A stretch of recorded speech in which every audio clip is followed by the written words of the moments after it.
காலேஜுக்கு பஸ்ல வந்திருக்கேன். ஆச்சரியமா இருக்கு. அதை ஏண்டி கேக்குற? நான் ஸ்கூட்டர்ல தான் வந்தேன். வர வழியில கூல் ட்ரிங்க் குடிக்கலாம்னு சொல்லிட்டு வண்டியை நிறுத்திட்டு கடைக்குள்ள போனேனா இவனோ பாவி பேக் வீல காட்டிட்டான். இப்படி எல்லாம் கூட பண்றாங்களா? பண்ணிட்டானே. சில்லறையா கொடுங்கம்மா.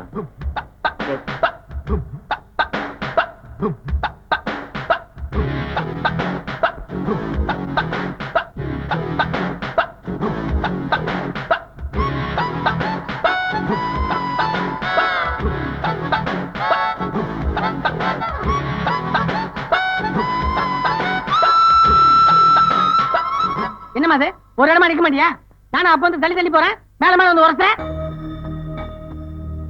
உங்க கூட அண்ணன் தம்பி எல்லாம் பிறக்கலையா? அப்பா ஒரு ஆம்பளமா, அதை யோசிச்சு பாரு. இந்தியாவே ரொம்ப கெட்டு போச்சு.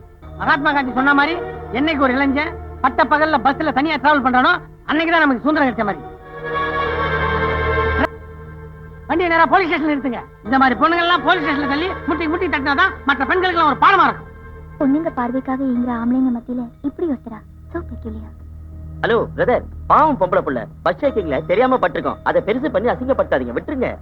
இதுல ஏன் பாவம்? ஆம்பளையா இருந்தாலும் சரி பொம்பளையா இருந்தாலும் சரி கற்பு கற்பு தான். இதை எல்லாரும் புரிஞ்சுக்கணும். சார், இப்ப பஸ் போலீஸ் ஸ்டேஷன் முன்னாடி நிறுத்த போறீங்களா இல்ல நான் பஸ்ல இருந்து குச்சி சூசைட் பண்ணிட்டுமா? Please stop it. என்னது சூசைடா? டிரைவர் ஸ்ட்ரைட்டா போலீஸ் ஸ்டேஷனுக்கு வண்டியை விடு, வேற எங்க நிறுத்தாத.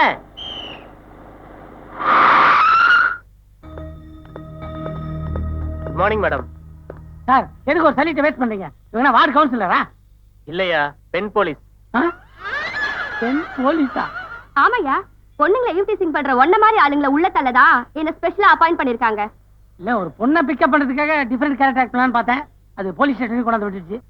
சாரி. see you sister. சாரியாவது ஜாக்கெட் ஆகுது. கான்ஸ்டபிள், இந்தால கூட்டிட்டு போய் லாடம் கட்டுங்க. லாடம் கட்டுறதுக்கு பேண்ட் கட்டுறீங்க? ஐயா